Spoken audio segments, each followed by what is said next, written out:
Episode 51 की शुरुआत होती है और हमें मुचेन को बताया जाता है जो कि तेजी से बाईजुआन की ओर आगे बढ़ रहा होता है। बाईजुआन की हवा भी एकदम टाइट हो जाती है। बाईजुआन चलता है तो मुचेन को रोकने के लिए एक टेक्निक का उपयोग कर देता है और यहाँ पर बहुत सारे भाले बनाकर तेजी से हमारी मुचेन की ओर शूट कर देता है। मुचेन चलता है तो अपनी पावर से इन भालों को रोक देता है और अपने दोस्तों से कहने लगता है, खासकर सुजुआन से, कि तुम लोग यहाँ पर क्या कर रहे हो, यहाँ से जाओ, वरना अगर डेमोनिक प्लेयर मुझ पर हावी हो गया तो मैं शायद तुम पर ही हमला कर दूं, इसलिए तुम यहाँ से निकल जाओ। अब भाई साहब जैसे ही सुजुआन यहाँ पर मुचेन की बातें सुनती है ना, तो वो यहाँ से अपने ग्रुप को लेकर थोड़ा दूर निकल जाती है। अब इतने में सीन शिफ्ट होता है और हमें नॉर्थर्न एकेडमी के कुछ मास्टरों को बताया जाता है जो कि आपस में बात कर रहे होते हैं कि हमें सुनने में आया है कि एक जगह पर व्हाइट ड्रैगन प्रकट हुआ है, जिस वजह से वहाँ पर बहुत सारे आस पास के सेक्ट के बंदे एकत्रित हुए हैं। इतने में यहाँ पर एक और बंदा कहने लगता है, मतलब कि एक और मास्टर कहने लगता है कि मैंने सुना है, मतलब कि मैंने जांच पड़ताल की है कि वहाँ पर हमारे नॉर्थर्न एकेडमी के कुछ बच्चे भी गए, हालांकि उनके साथ सुजुआन है, लेकिन आस पास के सेक्टरों की पावर को देखते हुए सुजुआन को भी उनसे निपटने में कठिनाइयां हो सकती हैं, इसलिए किसी को बचाने की वहाँ पर जल्द से जल्द इंतजाम किया जाए। अब भाई साहब जैसे ये मास्टर यहाँ पर एक कहता है ना, तो यहाँ पर एक और कहने लगता है कि नहीं, अगर हम वहाँ पर किसी को भिजा भी दें तो भी कुछ नहीं होगा, क्योंकि वहाँ तक पहुँचने में ही उन्हें बहुत ज्यादा समय लग जाएगा, इसलिए हम सिर्फ अब उम्मीद ही कर सकते हैं कि हमारे स्टूडेंट सही सलामत यहाँ तक आ जाए। अब इसी के साथ सीन शिफ्ट होता है और दोबारा से हमारे मुचेन को बताया जाता है जो कि बाईजुआन से लगातार फाइट कर रहा होता है। बाईजुआन यहाँ पर समझ जाता है कि इस लड़के को शायद उस प्लस ने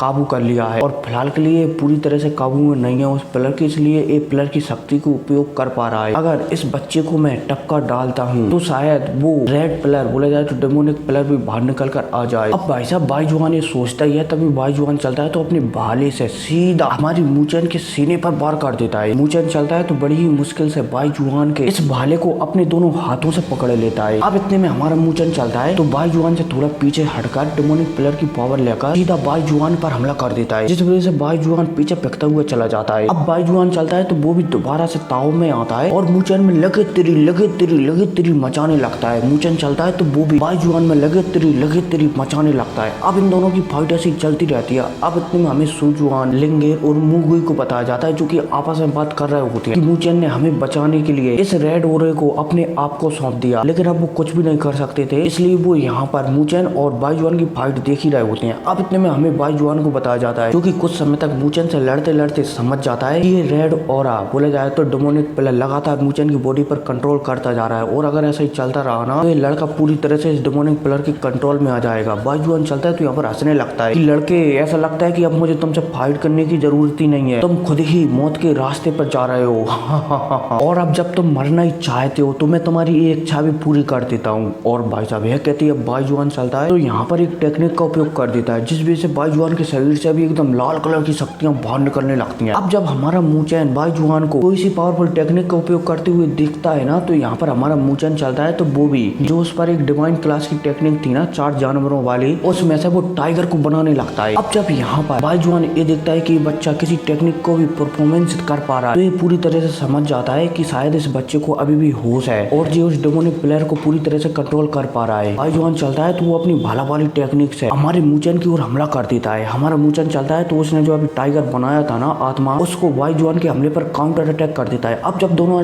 अटैक आपस में टकराते हैं ना तो यहाँ पर दोनों अटैक डिस्ट्रॉय हो जाते हैं। हालांकि शुरू में तो हमारे मुचेन का अटैक हार रहा था, लेकिन फिर वो जीत जाता है। अब इसी मौके का फायदा उठाकर हमारा मुचेन चलता है तो सीधा बाईजुआन के पास पहुंच जाता है और इसमें एक लात जलने की कोशिश करता है, लेकिन बाईजुआन चलता है तो इस लात को डॉच कर हमारे मुचेन के ऊपर काउंटर अटैक कर देता है। मुचेन चलता है तो मुक्का बनाकर बाईजुआन में जड़ देता है, लेकिन बाईजुआन चलता है तो अपना भी मुक्का बनाता है और मुचेन के मुक्के में काउंटर मुक्का कर देता है। लेकिन अब मुचेन चलता है तो बाईजुआन का भाला खींचता है और इसकी सीधा छाती में घुसा देता है, जिस वजह से बाईजुआन यहाँ से टपक जाता है और पानी में गिर जाता है। अब जब मुचेन बाईजुआन को हरा देता है ना तो मुचेन भी डेमोनिक प्लेयर की पावर को लेना बंद कर देता है, जिस वजह से मुचेन बहुत ही ज्यादा कमजोर हो जाता है और वो भी पानी में गिरने ही वाला होता है। तभी यहाँ पर मुगुई आता है तो मुचेन को पकड़कर एक जगह पर ले आता है। अब यहाँ पर ये आपस में बात कर ही रहे होते हैं नॉर्थर्न एकेडमी के स्टूडेंट।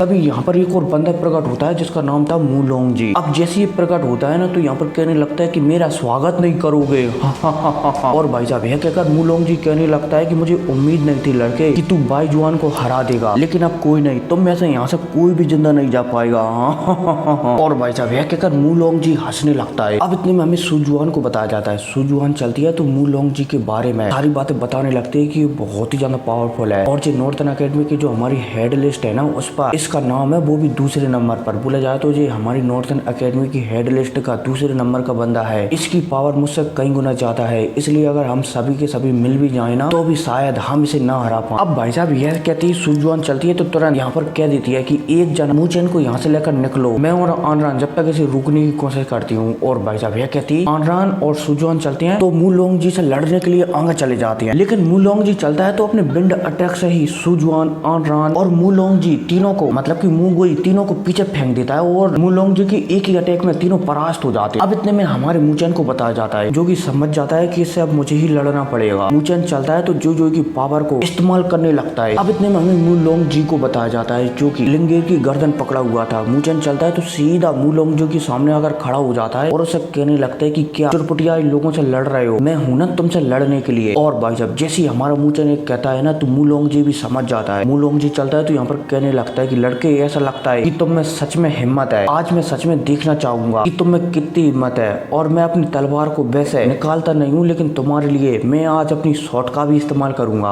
और भाई साहब यह कहती है, अब मुलोंग जी चलता है तो अपनी तलवार को बाहर निकालता है और जैसे ही मुलोंग जी की तलवार निकलती है ना तो उसमें पर्पल कलर की शक्तियां बेइंतहा तरीके से बहने लगती है। और फिर क्या इसी बहने के साथ एपिसोड खत्म हो जाता है। लेकिन मैंने इसका नोवेल एपिसोड पहले ही एक्सप्लेन कर दिया है यहाँ पर अब कौन आने वाला है मुचेन और मुलोंग जी की फाइट के बीच। हालांकि एक छोटा सा नोवेल एपिसोड आएगा जिसमें मैं उससे आगे की कहानी को बताऊंगा, ठीक है। तो शायद वो रविवार को आ सकता है सुबह की टाइम। तो मिलते हैं अगले वीडियो में, टेक केयर। और हाँ उससे पहले भी आ सकता है, ठीक है, इसलिए इंतजार करना।